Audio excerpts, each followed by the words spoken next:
Mari kita berdoa. Terima kasih Tuhan karena Kau beri kesempatan kepada kami pada sore ini untuk kembali belajar dari firman-Mu agar iman kami mampu mengatasi ketakutan kami di tengah-tengah kehidupan yang penuh dengan tantangan ini.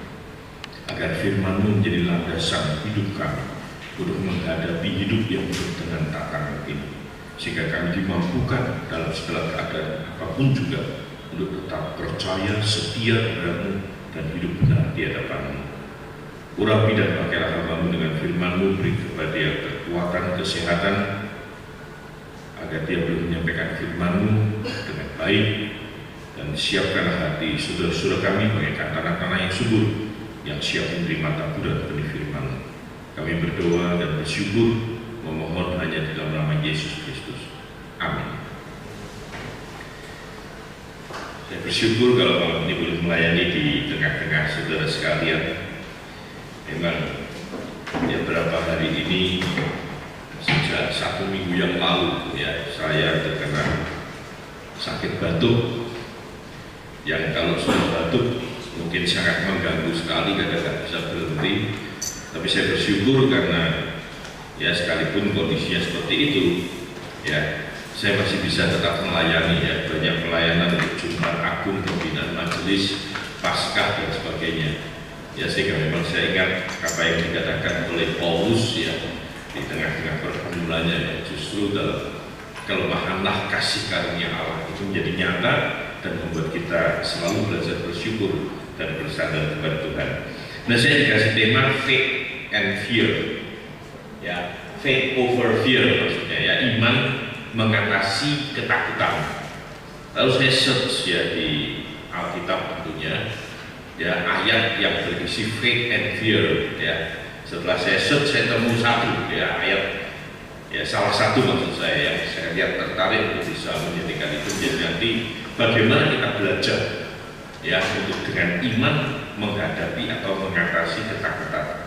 Dan ayat itu ada di dalam Markus pasal 4. Ayat itu ada di dalam Markus pasal yang keempat,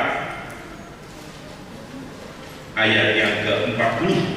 Tapi kita akan baca mulai ayat ke-35 sampai ayat yang ke-40. 35 sampai 41. Kita akan membaca bertanggapan ke beberapa ayat ini.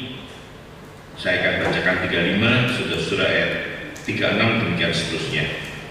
Pada hari itu, waktu hari sudah petang, Yesus berkata kepada mereka, marilah kita bertolak ke seberang. Mereka itu lalu bertolak, dan bahwa Yesus berserta dengan mereka pada perahu di mana Yesus telah duduk, dan perahu lain juga yang lainnya. Lalu mengamuklah tauhan yang sangat dahsyat, dan ombak menyembur masuk ke dalam perahu, sehingga perahu itu mulai penuh dengan air.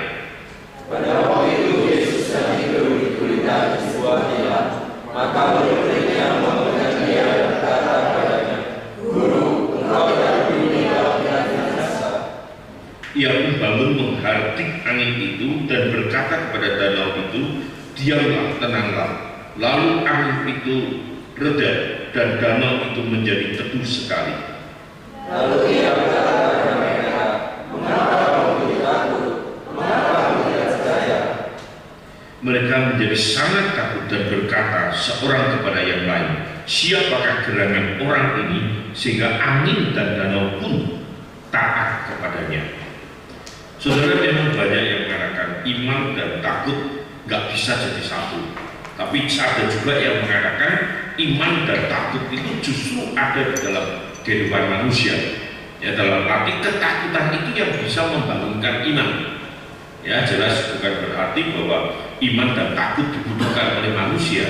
Tetapi dikatakan bahwa ketakutan itu membawa orang belajar untuk beriman dan percaya kepada Allah, sehingga memang iman dan ketakutan itu ada kaitannya. Nah, cuma dikatakan bahwa iman kita sebagai orang percaya harus lebih besar daripada ketakutan kita. Karena apa? Tentunya sekali lagi bukan oleh karena kekuatan kita sebagai manusia tadi kita lihat, tapi lebih karena apa? Karena anugerah Allah yang memampukan kita untuk boleh menghadapi segala tantangan itu. Saudara yang saya kasih dalam Tuhan, apa itu takut? Ya, ada definisinya saya berikan, mungkin bisa dibantu diikutin ya untuk diinikan ya. Nah, takut ada 4 definisi. Ada 4 penjelasan maksud saya ya. Ini di Kamus Besar Bahasa Indonesia. Merasa gentar atau ngeri menghadapi sesuatu yang dianggap dapat membahayakan diri atau menjadi ancaman. Ya, nah contoh yang diberikan ini memang disebutkan takut akan anjing misalnya ya. Tapi saya tambahi anjing herder. Kenapa? Kalau anjing yang kecil-kecil itu ya bukan takut, tambah seneng ya. Kelihatan anjing bukannya kita lari, kita yang datang mendekat kita ambil kira-kira gitu ya. Tapi kalau memang kita ke rumah orang ada anjing herder ya, begitu gede ya, kita mau masuk nggak ada yang menemani atau tuan rumahnya nggak ada, saya yakin kita nggak akan nggak akan berani ya. Rupanya banyak yang punya anjing herder ya. Nah itu salah satu ancaman karena dia tahu apa? Sudah membayangkan. Kalau saya masuk dikejar anjing itu, ya dicengkeram dengan kukunya atau digigit, pasti ini itu dan sebagainya yang akan terjadi. Dan itu menyebabkan orang merasa takut. Ya saya memang kadang lucu ya di rumah orang-orang yang ya pengen supaya gak diganggu ditulis apa? Awas ada anjing galak, walaupun gak punya anjing, walaupun anjingnya gak galak, tapi ditulis seperti itu. Ya, begitu ada tulisan seperti itu, orang sudah memikir 2 kali dulu ya untuk masuk ke sana. Jangan-jangan ada atau tidak. Ya, nah ini yang seringkali terjadi rasa takut. 2, takut dikatakan takwa, segan dan hormat. Dan ini dikaitkan dengan takut akan Allah. Memang dalam penjelasan itu ada nabi dan sebagainya atau pada orang yang menjadi pemimpin dan sebagainya. Tapi saya lihat dari sisi bahwa takut ini sebuah ya sikap hormat atau segan menghormati ya Allah, yaitu sehingga disebut sebagai takut akan Allah. Ketiga, takut dalam arti apa? Tidak berani melakukan sesuatu karena apa? Tahu risiko yang akan dihadapi kalau dia melakukan sesuatu. Tidak berani misalnya apa? Menderita, susah ya karena dia tahu kalau itu saya lewati, saya jalani atau saya lalui, pasti yang saya dapatkan kesusahan dan tantangan. Bahkan tidak berani menghadapi ya seperti kata tantangan. Nah saudara, memang perasaan tidak berani seperti ini kadang membuat orang menjadi tidak bisa maju. Ya seperti anak kecil. Ya kalau kita sayang kepada anak kita yang masih kecil, ya, dalam arti apa yang masih sedang belajar berjalan. Ya, nah biasa anak belajar berjalan pasti apa? Ngalami apa? Jatuh. Ya, nah kalau kita tahu, ya anak itu takut karena sakit. Ya, waktu terjatuh dia lalu takut, lalu kita katakan oke, dan sudah nggak usah belajar jalan lagi. Ya, nggak usah belajar lagi. Nanti kamu jatuh lagi lebih sakit lagi. Ya, jadi sudah nggak usah belajar, kamu duduk-duduk aja. Itu akan tidak membuat anak itu menjadi sehat dan berani. Ya justru kita dorong, nggak apa-apa, ayo dijaga. Ya kadang mungkin papa di sana, mama di sini suruh belajar jalan, betul mau jatuh ditangkap, kadang menangis, tapi kita terus mendorong memacu supaya dia bisa menjadi orang yang mandiri dan kuat karena ini ya mengatasi rasa takut, rasa tidak berani. Ya bahkan itu juga tadi kaitannya dengan gelisah dan khawatir yang juga merupakan sebuah perasaan yang seringkali terjadi yang memang kita harus hadapi. Ya saya pernah ngomong, saya memberikan sekolah SD, ya SD dulu lah ya, jangan tinggi-tinggi SD. Ya saya akan buat aturan begini, di sekolah saya nggak ada ujian, nggak ada ulangan, nggak ada PR. Semua saya jamin lulus. Ya pokoknya masuk sekolah, masuk kelas dengan apa? Duduk baik, mendengarkan, bayar uang sekolah, ya yang penting itu ya. Yang terpenting bayar uang sekolah, ya nggak mahal banget tapi ya cukup mahal gitu. Dan tidak ada ulangan, nggak ada ujian, nggak ada PR. Anda mau masukkan anak Anda ke sekolah saya nggak? Nggak mau, karena kita tahu itu bukan apa cara yang baik dalam mendidik. Ya kan harus diperhadapkan pada apa? Tantangan Dan walaupun mereka takut, ya, apalagi kita punya anak kita mau ujian, mau ulangan, takut, kita memberikan pendampingan, dorongan, jangan takut, ayo belajar, ditemani belajar, dikasih keyakinan dan sebagainya. Karena apa? Karena memang justru ketakutan itu harus dihadapi, bahkan harus bisa dikalahkan, dan yang mampu mengalahkan ketakutan itu adalah dalam konteks kita adalah iman, ya, yang berdasarkan firman Tuhan. Saudara, apa itu iman? Ya, iman didefinisikan kepercayaan, ya, dikaitkan dengan keagamaan, ya, dalam hal agama. Nah, kalau dalam hal agama, iman atau kepercayaan itu adalah keyakinan dan kepercayaan kepada Allah, kepada Nabi, dan kepada kita. Ya, nah konteksnya karena ini istilahnya definisi di Indonesia, ya, jadi diarahkan kepada Allah, Nabi, ya, dan juga kita. Ya. Dan tentu kita tahu Nabi yang dimaksudkan adalah Nabi Muhammad, mungkin ya kitabnya Al-Quran dan sebagainya. Dalam konteks kita tahu percaya kepada Allah yang hidup. Kedua, ketetapan hati, keteguhan batin dan keseimbangan batin. Ya, ketetapan hati dalam arti apa? Dia hatinya mampu kuat, tidak goyah. Ya, dan kemudian dikatakan keteguhan batin dalam arti tidak mudah dia goncang goyah, tapi dengan tegas dan kuat tegar menghadapi segala hal. Keseimbangan batin dan sebagainya. Dan menarik sekali karena di dalam Ibrani pasal 11 ayat 1 diberikan definisi apa itu iman.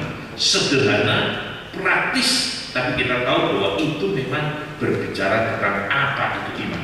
Iman adalah dasar dari segala sesuatu yang kita harapkan dan bukti dari segala sesuatu yang tidak kita lihat.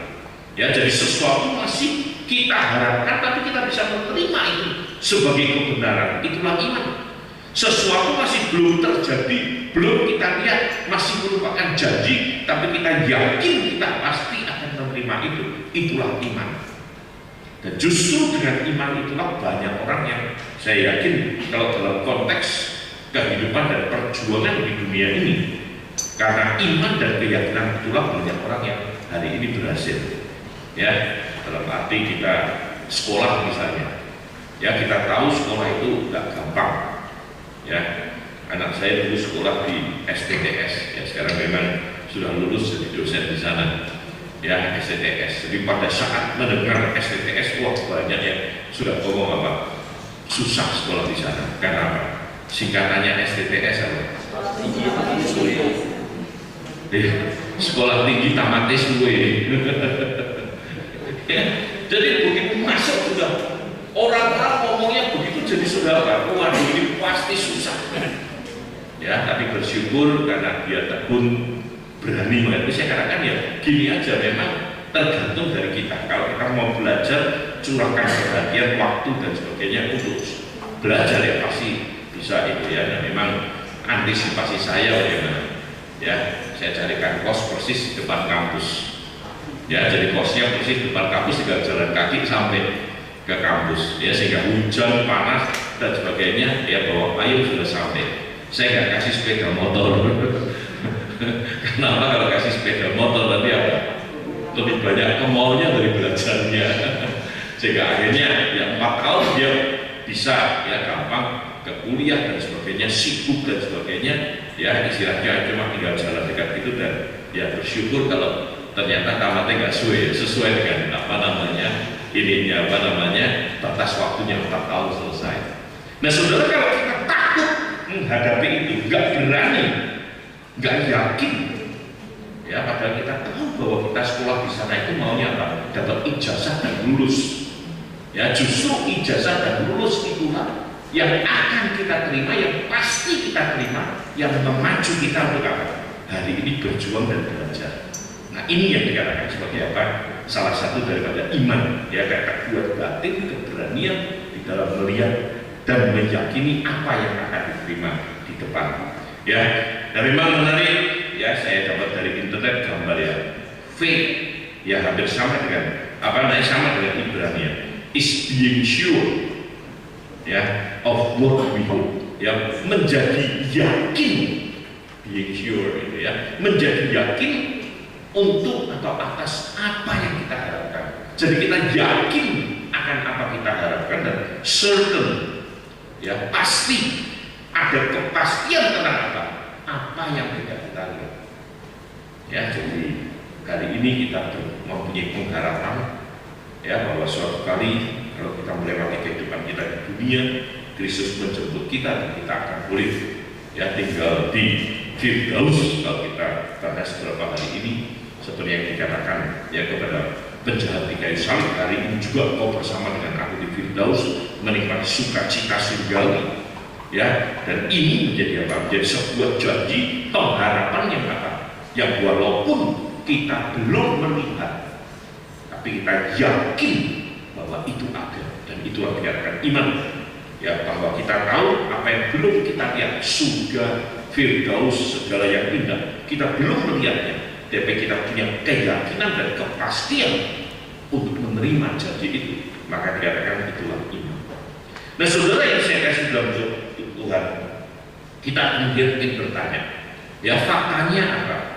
Ya, kalau iman pasti ada di dalam hidup manusia, kenapa? Kita mungkin memang mendapatkan pendidikan ya secara Kristiani misalnya oleh orang tua keluarga kita, sehingga sejak kecil kita diajar untuk percaya kepada Tuhan. Tapi faktanya takut juga ada di dalam hidup kita, sekalipun takut itu nggak pernah diajarkan. Ya, kan nggak pernah diajarkan oleh guru di sekolah, oleh orang tua. Tapi takut itu ada di dalam kehidupan kita. Nah, lalu bagaimana kita bisa mengatasi ketakutan? Ya, kembali menarik saya lihat di internet ya, bagaimana mengatasi ketakutan. Ada dua cara mengatasi ketakutan. Gampang, ya, dari kata fear gitu ya. Forget everything and run. Ya, jadi kalau ada takut, cara pertama mengatasi gampang, lupakan segalanya dan lari, kira-kira gitu. Ya, sudah gak ketemu dengan ketakutan itu lagi. Ya, beres ya. Kalau Anda tahu ternyata di sana ada anjing galak misalnya ya, yang semakin lama kok semakin dekat. Ya, lupakan Anda mau ya istilahnya menjemput pacar atau menjemput apa atau ketemu siapa, lupakan dulu apa, lari supaya Anda nggak digigit anjing. Selamat sudah. Ya, tapi ada juga yang kedua yang menarik, fear juga. Ya, singkatannya juga fear.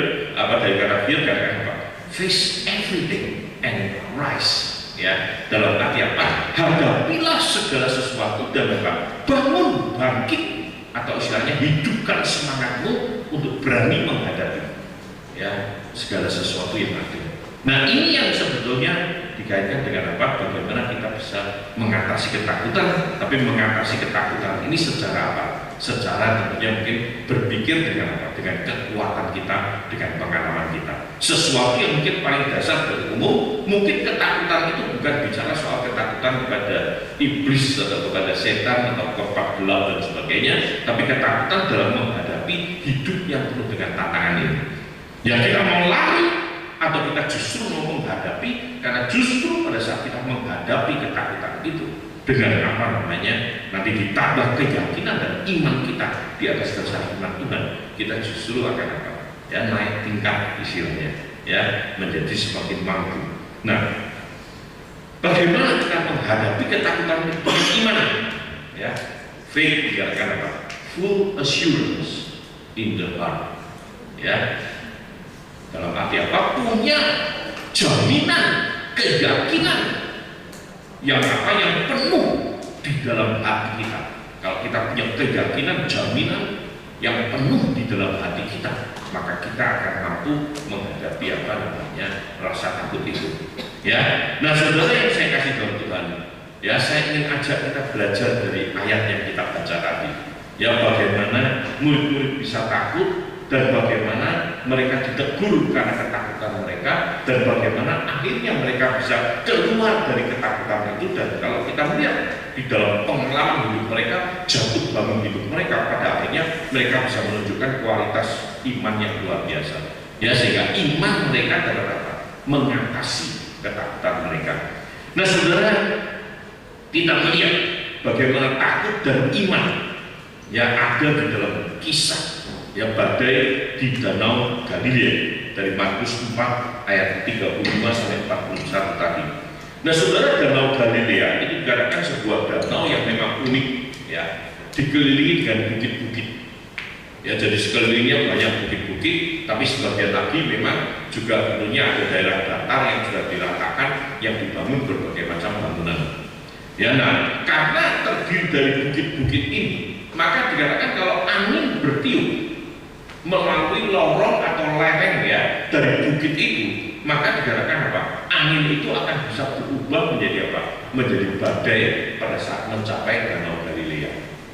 Ya, karena apa? Karena kita tahu tentunya, ya, kalau Anda naik mobil buka jendela sedikit, anginnya keras. Ya, dalam arti keras karena apa? Karena itu. Karena apa? Anginnya berusaha masuk dan suaranya pun juga keras. Ya, itu kira-kira juga yang terjadi di mana? Di Danau Galilea. Dalam arti apa? Dalam arti kalau angin lewat kemudian terjadi sampai di Danau Galilea, dia akan menyebabkan angin itu. Jadi badai di Danau Galilea adalah sesuatu yang wajar, sesuatu yang boleh dikatakan merupakan hal yang terjadi pada saat-saat tertentu di mana? Di Danau Galilea. Jadi bukan sesuatu hal yang luar biasa, kira-kira begitu. Ya, dikatakan Yesus saat itu mengajak murid-muridnya menyeberangi Danau Galilea dengan mengendarai sebuah kapal, sebuah perahu. Ya, saat mereka tiba di tengah danau terjadi apa? Badai, ya, yang menyebabkan dikatakan kapalnya menjadi oleng, bahkan air masuk ke dalam perahu itu, dan kemudian ya perahu hampir penuh dengan air, sehingga mereka harus mengatasi dengan membuang barang, membuang air dan sebagainya, supaya apa? Mereka tidak tenggelam. Nah, saudara, yang menarik diceritakan di sana, gambar selanjutnya, Yesus saat itu dikatakan apa? Sedang tidur.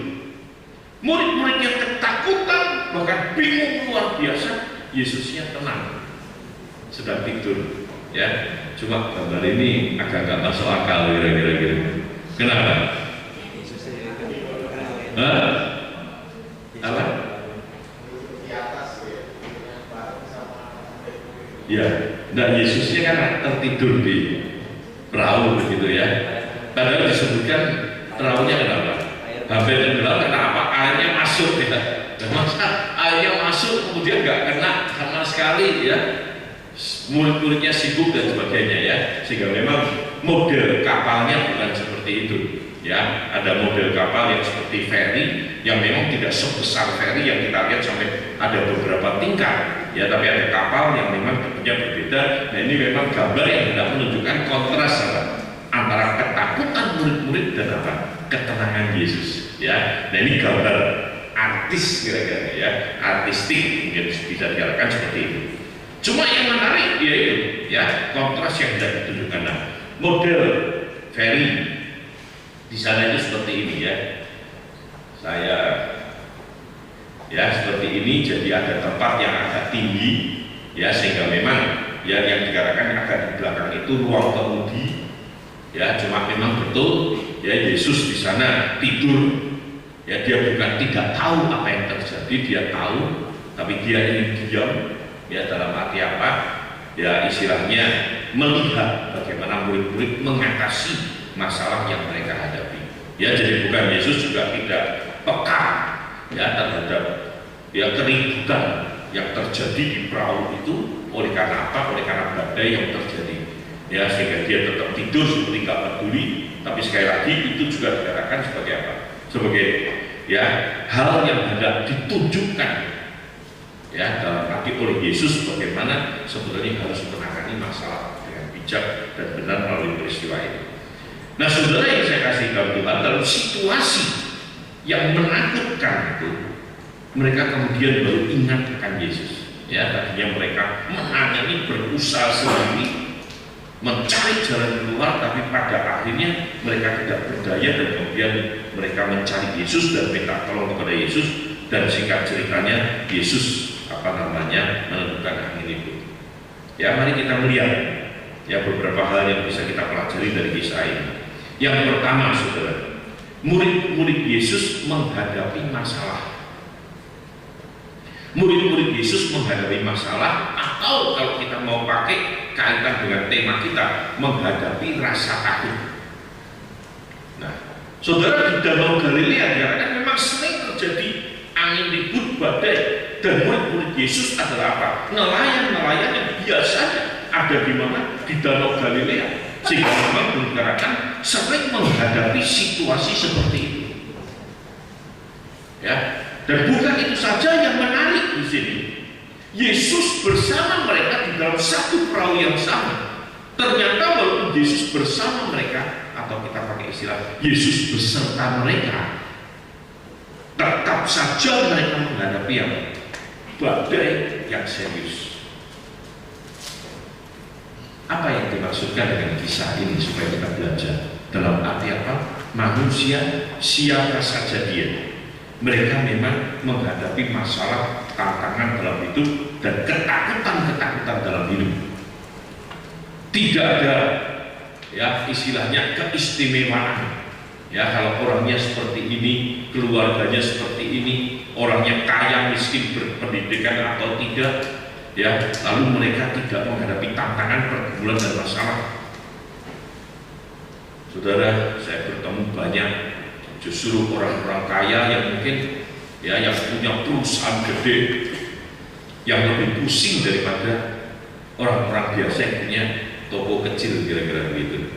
Ya, yang punya perusahaan gede sudah bingung kreditnya bagaimana melunasi, ya karyawannya begitu banyak bagaimana mengatasi, ada masalah ini, ada masalah itu, urusan dengan pemerintah, urusan penjualan, urusan itu banyak yang harus diurus. Ya, dan mereka yang mungkin buka warung bakso misalnya, ya istilahnya pokoknya sudah laris, ya seperti bakso Pak Seger gitu kan. Nggak tahu satu hari dia untungnya berapa itu kalau kita hitung, ya belum tentu hasilnya dia bisa lebih ya kecil dibandingkan hasilnya orang-orang yang kelas menengah, kira-kira begitu ya. Kalau kita pikirkan wah yang makan banyak di sana, ya jadi apa sederhana seperti itu, tapi mereka juga apa ya boleh katakan beda. Jadi yang semakin besar usahanya, semakin besar pekerjaannya, semakin banyak yang mereka miliki, ya seringkali justru semakin besar tantangan yang harus mereka hadapi. Ya, sehingga memang saya ingat dulu ya di Aletheia ya kita sempat ya menghadapi juga situasi yang tidak mudah berkaitan dengan pendanaan, ya sehingga kemudian kita ya buat ya istilahnya program yang disebut sebagai apa namanya mitra Aletheia. Ya, orang-orang yang mau bermitra dengan Aletheia dalam arti apa? Punya komitmen untuk mendukung Aletheia. Ya, walaupun hanya sebulan ya 50.000 ya atau 100.000 atau mungkin lebih kecil dari itu, tapi punya komitmen untuk mendukung. Dan kalau memang banyak ya kecil-kecil yang mendukung ini, ya istilahnya apa? Ya Aletheia akan kuat. Ya kalau hanya beberapa tiang saja, satu tiang yang kokoh ini tergoncang, ya mungkin akan mengganggu. Tapi kalau banyak tim kecil-kecil ya di sekeliling itu, satu dicabut atau satu kesulitan, ya tentunya tidak akan menghadapi ini. Ya, jadi kita juga perlu bertanya, saudara, bukan berapa besar dan berapa banyak masalah yang kamu hadapi, tapi pertanyaannya adalah bagaimana kita menghadapi tantangan dan masalah yang ada di depan kita. Ya, jadi bukan soal waduh kamu enak ya, gak sulit hidupnya dan sebagainya, saya banyak masalah. Bukan soal berapa masalah yang kita hadapi, tapi bagaimana kita menghadapi masalah dan tantangan itu yang menjadi kuncinya. Ya, saya pernah terima SMS dan sangat senang, saudara. Ya, SMS itu bahasa Inggris, ya bicaranya begini: in times of difficulties, don't ever say, God, I have a big problem, but instead, hey problem, I have a big God, and everything will be alright. Ya, dalam arti pada saat kita menghadapi masalah, kesulitan, pergumulan, jangan datang kepada Allah dan berkata, Allah, aku punya masalah besar. Tapi baliklah, datanglah kepada masalah dan berkata, masalah, aku punya Allah yang besar, yang akan menolong aku dan segala sesuatu akan terselesaikan karena Allahku yang besar itu. Kalau kita bisa melihat dari sisi yang berbeda ini, saya yakin kita akan apa?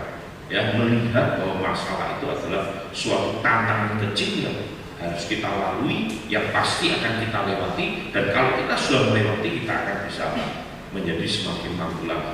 Ya, mungkin kita akan seperti orang tua yang melihat anak SD ujian berhitung gitu ya. Mereka bingung hitungnya, 1 tambah 1, 2, 1 tambah 2, 3, ngapalkan sampai tengah-tengah kok itu. Padahal kita mungkin di luar kepala sudah, ya ditanya berapa kali berapa, kenapa? Kita sudah kalangan perguruan tinggi atau SMA mungkin gampang. Ya, nah kita melihat anak kecil yang kesulitan belajar pertambahan dan perkalian, ya anak SD, kita akan katakan apa? Aduh, gitu aja kok susah gitu ya. Dalam arti apa? Karena kita sudah punya pengalaman dan kemampuan untuk menyelesaikan. Dalam arti itulah sebetulnya kacamata yang kita pakai dalam menghadapi tantangan. Bukan kita mengecilkan tantangan dan pergumulan, tapi iman kita kepada Allah memampukan kita melihat setiap tantangan itu harus kita hadapi, harus kita selesaikan, harus kita atasi supaya kita bisa mengatasi dan melewatinya. Dan itu yang harus ditegaskan juga di dalam bagian ini. Ya, dalam Matius 11 ayat 28 dikatakan apa? Marilah kepadaku semua yang letih lesu dan berbeban berat, aku akan memberikan kelegaan kepadamu. Pikulah kuk yang kupasang dan belajarlah kepadaku, karena aku ini lemah lembut dan rendah hati, dan jiwamu akan mendapat ketenangan. Ya, sebab kuk yang kupasang itu enak dan bebanku pun ringan. Ya, dalam arti di dalam ayat ini Yesus sudah menegaskan bahwa manusia memang menghadapi beban berat, menghadapi masalah. Karena Yesus berkata, mari kepadaku engkau yang berbeban berat, aku akan memberikan kepada engkau kelegaan. Ya, menarik saudara. Yesus katakan bukan mari kepadaku kamu yang letih lesu dan berbeban berat, aku akan berikan kepada engkau apa? Kebebasan. Ya, aku akan melepaskan semua penderitaan. Aku akan melepaskan semua pergumulan dan masalahmu. Tapi yang diberikan apa? Kelegaan. Apa itu kelegaan? Ya, saya kasih kamu kesempatan bernapas sejenak, kira-kira gitu ya. Seperti orang lari maraton ya. Kalau lari maraton, wah dia lari dengan itu, tapi hanya capek. Ya, tiba-tiba ada pendukungnya, ya supporternya, ya dicapik jalan, waduh, dia bisa memperlambat sedikit jalannya, bahkan mungkin dengan jalan kaki ke sana dikasih air minum, waduh, ya, yang buat seger bukan air minumnya, tapi orang yang ngasih juga kira-kira gitu ya, sedikit memberikan apa? Kelegaan. Ya, aduh, banyak yang mendukung, banyak yang menyurai saya, ngasih minum, kasih tepuk tangan, wah, ya, akhirnya apa? Apakah sudah selesai? Enggak. Setelah itu apa? Harus apa? Lari lagi, bahkan lebih kencang lagi larinya. Karena apa? Sudah terpotong berapa waktu ini untuk sedikit lega, kira-kira begitu. Dan itu sebetulnya yang memang Tuhan berikan kepada kita supaya kita belajar untuk apa? Dalam kehidupan ini selalu berjalan atau bersandar kepada Tuhan. Nah, apa yang dimaksud kuk? Ya, gambar selanjutnya. Kuk adalah kayu biru, ya, yang ada di leher sapi. Ya, kuk itu kayu biru yang ada di leher sapi. Ya, zaman sekarang mungkin di Surabaya nggak ada lagi sudah ya. Kalau di Lawang masih ada kadang-kadang. Ya, gerobak sapi ini dia biasanya bawa batu bata. Ya, rupanya ini transportasi yang lebih murah ya, karena nggak pakai bensin atau solar, pakainya rumput. Bahan bakarnya untuk sapinya. Ya, sehingga memang ya, nah, sapi ini apa? Berdua, mereka harus bersama-sama mendorong dan menahan beban dari apa? Dari gerobak ini. Kalau satu berjalan, satunya tidak, ya, sapi itu akan muter. Dan sapi yang diam, dia akan juga merasa sakit. Sehingga apa? Lebih baik jalan bersama-sama, kira-kira begitu. Ya, nah, digambarkan bahwa apa? Kita bersama-sama dengan Yesus memikul kuk itu. Karena Yesus berkata, pikulah kuk yang kupasang, karena kuku enak dan bebanku pun ringan, dan jiwamu akan mendapatkan kelegaan. Maksudnya apa? Dengan kita bersama-sama Kristus, kita akan justru mampu mengatasi ya, rasa takut, pergumulan, dan beban berat kita. Ya, sehingga buat kita ada nilai plus, bukan hanya dengan kemampuan kita, tapi dengan apa? Firman Allah, bahkan juga dengan kekuatan yang Kristus berikan kepada kita untuk kita menghadapi. Kedua, saudara, murid-murid mengandalkan kemampuan mereka sendiri. Jadi mereka menghadapi masalah, tapi mereka kemudian apa? Mengandalkan kekuatan mereka sendiri. Ya, mereka tidak mencari Yesus, mereka tidak memohon pertolongan kepada Yesus di tengah-tengah kesulitan yang mereka hadapi. Karena apa, saudara? Mereka mengandalkan diri mereka sendiri. Karena mereka adalah nelayan-nelayan di Galilea. Ya, jadi mereka berpengalaman dan akrab dengan badai di Danau Galilea. Sehingga begitu mereka melihat badai, mereka sudah berkata, biasa makanan kita setiap hari gitu. Ya, sehingga langsung diatasi saja, diselesaikan, diurus sendiri. Ya, tapi mereka tidak tahu kalau badai hari itu mungkin berbeda karena mungkin lebih serius dan sebagainya. Dan setelah mereka berusaha dengan sekuat tenaga untuk mengatasi ya situasi yang sulit itu, dan kemudian ternyata mereka capek bekerja sendiri, berusaha sendiri, yang melakukan segala sesuatu dengan kekuatan sendiri, mereka sudah lelah dan ternyata tidak ada jalan keluar. Apa yang mereka lakukan, saudara? Ya, selanjutnya yang menjadikan justru apa? Mereka berkata apa? Guru, engkau tidak peduli kalau kita binasa. Ya, jadi setelah mereka berusaha segala macam cara dengan kemampuan mereka, ternyata gagal. Mereka datang kepada Yesus bukan datang dengan kerendahan hati mohon pertolongan, ya, tapi menyalahkan Yesus dan berkata, engkau nggak peduli.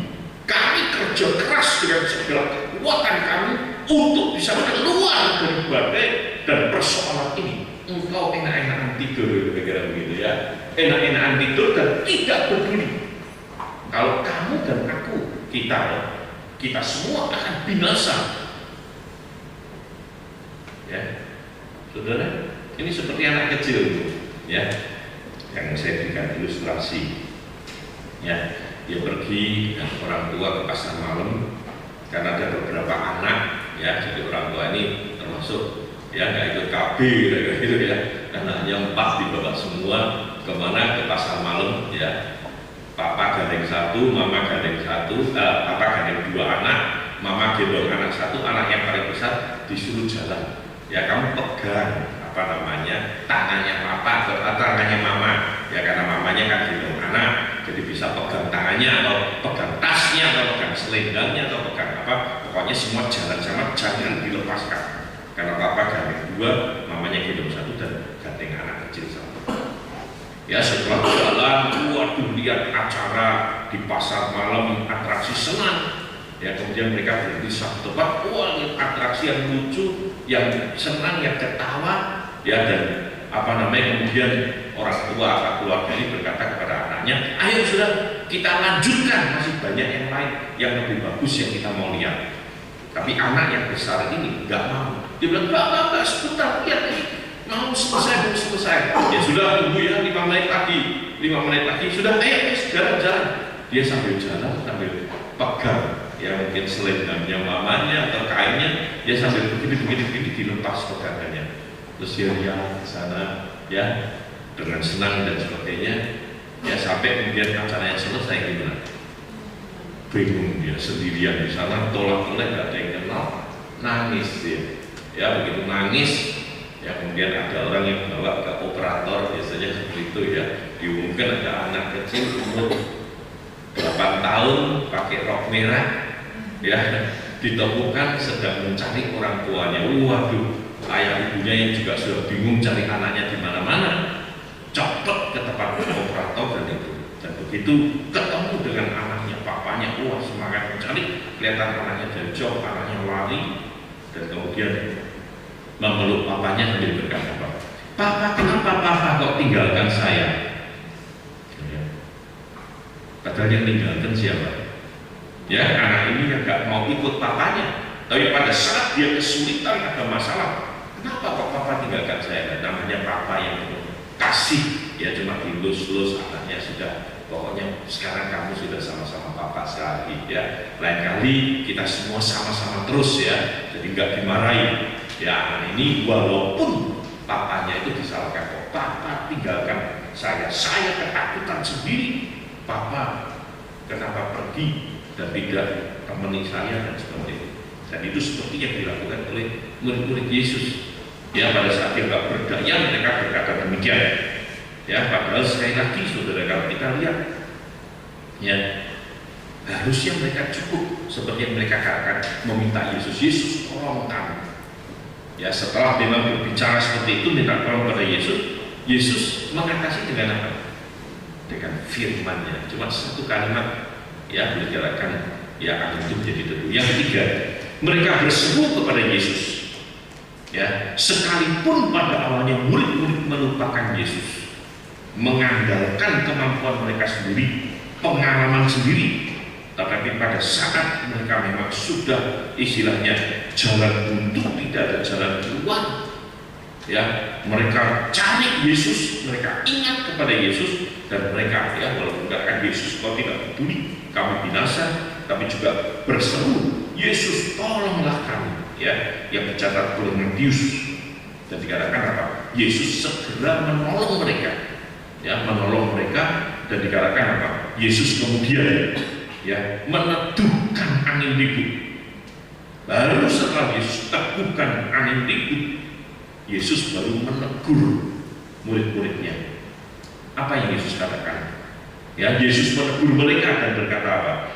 Mengapa kamu begitu takut? Mengapa kamu tidak percaya? Saudara, kalau ditanya mengapa kamu begitu takut, apa sih jawabannya? Ya takutlah, badainya seperti ini, kapalnya mau tenggelam, ya, wah, akibatnya ini, itu, dan sebagainya. Siapa yang nggak takut? Kan wajar takut. Tapi kok kenapa dikaitkan apa? Mengapa kamu tidak percaya? Percaya apa? Yesus tidur kok. Ya, nah ini yang sebenarnya kita lihat hubungan antara ketakutan itu dengan iman dan penyerahan penuh kepada Yesus. Saudara, mengapa Yesus bertanya, mengapa kamu tidak percaya? Ya, memang bisa saja percaya Yesus Tuhan, Yesus berkuasa dan sebagainya, tapi itu boleh dikatakan pada awal pelayanan Yesus yang memang sebetulnya Yesus belum banyak menunjukkan kuasa dan mujizatnya. Karena pada saat Yesus menentukan angin itu, murid-muridnya atau orang banyak itu bertanya apa? Siapa orang ini? Kok sampai angin dan badai itu nurut kepada dia? Jadi mereka bertumbuh di dalam pengenalan kepada Yesus. Tapi kenapa Yesus katakan, kenapa kamu tidak percaya? Ya, satu saudara, ya, dalam gambar selanjutnya, fear puts the focus on me, faith puts the focus on God. Dalam arti apa? Ketakutan itu terjadi karena fokus mereka itu adalah pada diri mereka sendiri, mengandalkan kemampuan mereka sendiri, berpikir mereka mampu, mereka hebat, dan mereka bisa. Tapi kalau iman justru sebaliknya, ya, menaruh fokus kita kepada Allah yang mampu menolong, menguatkan kita sehingga pada saat menghadapi situasi dan kondisi yang sulit, iman yang berfokus kepada Allah itu memampukan kita untuk apa? Menghadapi masalah. Bahkan bukan itu saja, ya, dikatakan bahwa faith is not believing that God can, it is knowing that God will. Dalam arti apa? Iman itu bukan hanya percaya Allah hebat, Allah kita berkuasa, Allah menciptakan dunia, Allah mampu dan sebagainya. Tapi lebih daripada itu, iman itu adalah keyakinan kita, penyerahan kita penuh bahwa Allah mau menolong kita, Dia bersedia mengasihi kita, menolong kita, sehingga kita bisa kuat. Dan ini yang sebetulnya tidak mudah untuk percaya bahwa Allah mau menolong kita. Ya, karena apa? Kita lebih sering percaya Allah mampu, Allah kita hebat dan sebagainya. Ya, nah saudara, bagaimana kita sekarang bisa memutar atau membalikkan, ya, ketakutan kita menjadi apa? Percaya atau iman kita bisa mengatasi ketakutan kita. Ya, dalam arti apa? Turning your fears into faith. Ubahlah atau putarkan, balikkanlah ketakutanmu itu menjadi iman dan kebersabaran kepada Allah. Dengan apa? Dengan firman Allah. Seandainya murid-murid percaya kepada Yesus, mereka tidak harus menghadapi ketakutan. Apa sebabnya? Ya, kembali pasal 4 ayat 35 dikatakan apa? Marilah kita bertolak ke seberang. Apa janji dan firman Allah di sana? Janjinya sampai di seberang. Itu kan firman Allah. Janji Tuhan. Ayo kita pergi kemana? Dalam bahasa Inggris katakan we will go to the other side. Ya, jadi bukan di sini, bukan di tengah, tapi di mana? Di sebelah. Ya, dengan kata lain, Yesus gak mengajak, ayo kita berlayar, nanti di tengah sana kita tenggelam, kita sama-sama berenang kemana? Ke pantai, kira-kira gitu. Enggak, Yesus berkata jelas apa? Mari kita pergi ke seberang. Kalau mereka pegang firman Tuhan dan janji Tuhan ini, yakin bahwa Tuhan itu mampu tadi ya berkuasa dan mau menolong, maka saudara sebetulnya mereka nggak usah takut. Ya, karena apa? Firman dan janji Tuhan itu ada di dalam hati mereka, meneguhkan hati mereka sehingga memampukan mereka untuk mengatasi segala ketakutan mereka. Artinya apapun yang terjadi di dalam perjalanan mereka menuju ke seberang, apapun yang terjadi, ya mereka tetap akan sampai ke seberang. Kalau mereka percaya, ya. Tapi itulah seringkali yang menjadi pergumulan. Ya, harusnya kalau memang saya berpikir secara sederhana, ada angin ribut, ya tenang aja sudah. Mau tenggelam tenang aja, nggak usah bingung kenapa. Yesus kan sudah ngomong kita sampai ke seberang. Ngapain kita pusing, capek-capek, bingung dan sebagainya. Ya, tapi jelas bahwa tentunya kita tidak berkata bahwa ya kita akan mampu kuat seperti itu. Tapi satu, jangan sampai ketakutan kita lebih besar dari iman kita, sehingga membuat kita tidak bisa menghadapi hidup dan menghadapi tantangan. Tapi biar apa? Iman kita apa? Lebih besar, bahkan mengatasi ketakutan kita, sehingga walaupun ketakutan itu ada, tapi ketakutan itu bisa kita hadapi, bisa kita lewati, dan kita akan merasakan kasih dan pemeliharaan Allah. Saudara, dalam kaitan dengan Paskah dan Jumat Agung, kita juga tahu saat Yesus disalibkan, Yesus mati dan kemudian dibangkitkan, apa yang terjadi dengan murid-murid? Takut, betul nggak? Ya, jadi kadang memang belajar untuk keluar dari ketakutan itu proses yang panjang. Sudah belajar di mana Danau Galilea, sampai mereka katakan, luar biasa guru kita ini. Siapa dia? Ternyata dia bukan orang sembarangan, dia Allah yang berkuasa, yang hebat, yang bisa menentukan angin atau badai di sana. Tapi saudara, saat menghadapi situasi yang lain, kematian, penyaliban, kebangkitan Yesus, tetap saja mereka takut. Apa yang terjadi dengan 12 murid?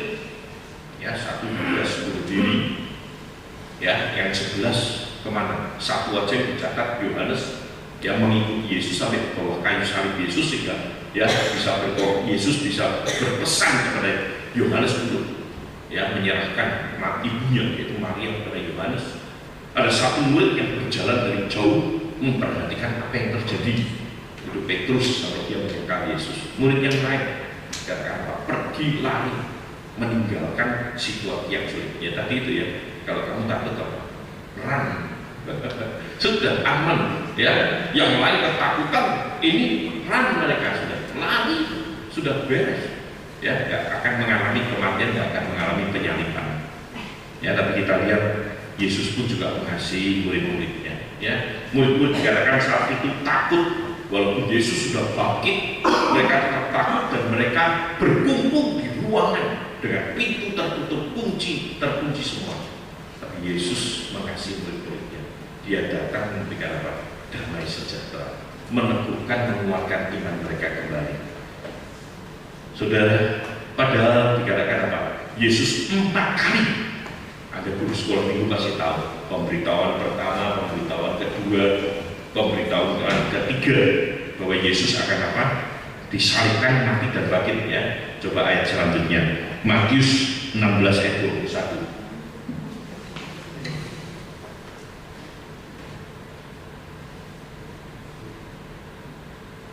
Ya, Matius 16 ayat 21. Sejak waktu itu Yesus mulai menyatakan kepada murid-muridnya bahwa ia harus pergi ke Yerusalem, menanggung banyak penderitaan dari pihak tua-tua, imam kepala dan ahli Taurat, lalu dibunuh dan dibangkitkan pada hari ketiga.